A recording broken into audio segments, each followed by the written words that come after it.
I'm an attorney, a family law attorney in New York City. I've been in private practice since 1986.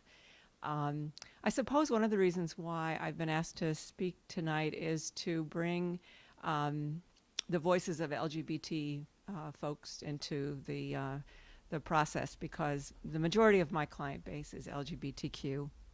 Um, not exclusively, but certainly the majority. Um, and I like to refer to myself as a holistic lawyer, serving my clients from cradle to grave, or as some of my clients laughingly say, from sperm to worm.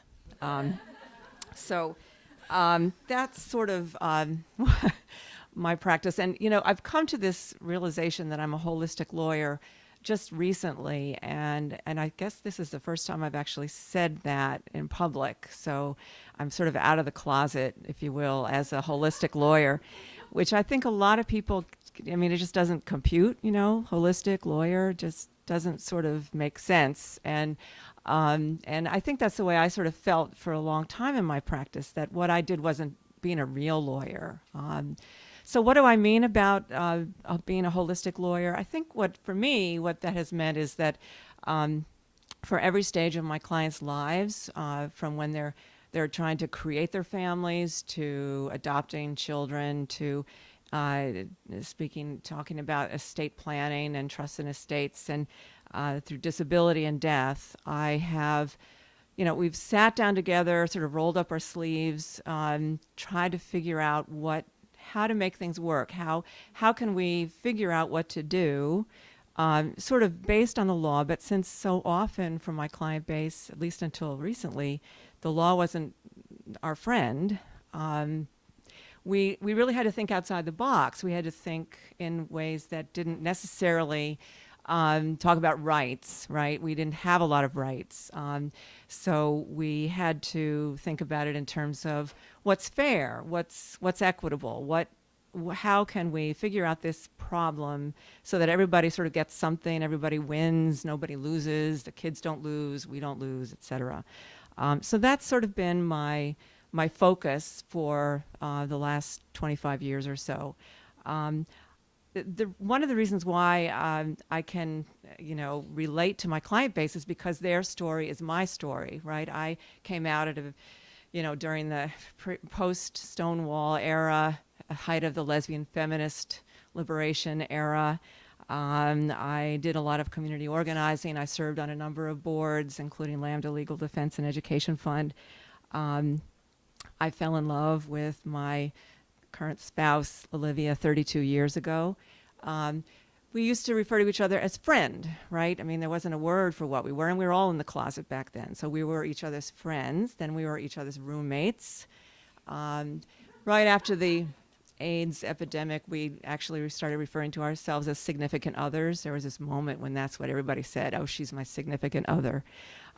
So that was an era.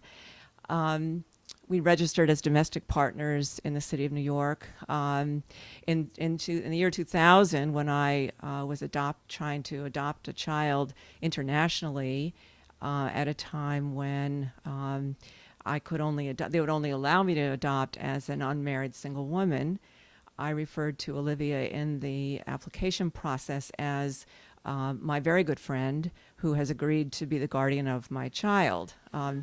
So that was a particularly interesting closet I had to go back into.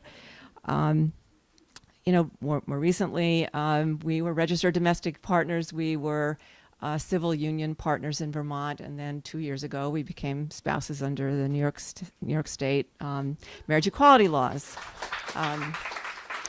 But as you can see, that was 2 years ago. 30 years before that, we had a very long life together, and experienced many moments together, as have all of my clients. That's sort of what I've done with my clients for the last 32 years. I'd like to think of my clients as a big bell curve, right?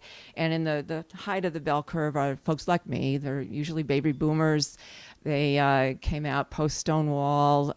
We've been leading these lives together, either organizing, externally, doing rah-rah, whatever, to try to push the law forward in so many ways, or leading really quiet lives in the closet, some of us, pushing from within corporations and employers to try to, get the laws to be more equitable, acknowledging domestic partnerships, allowing us to use company assets to benefits to adopt children, all sorts of things. When I look at this side of the bell curve, though, I look at my clients who are currently in their 80s and 90s.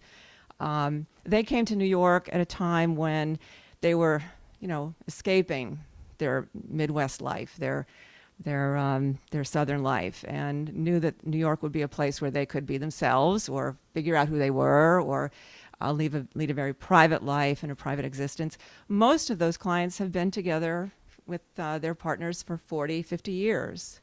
And they're marrying, and they're like so amazed that they can actually marry, while at the same time they're so frustrated that they have to marry. I mean, they've been together for 40 years, 45 years, 50 years.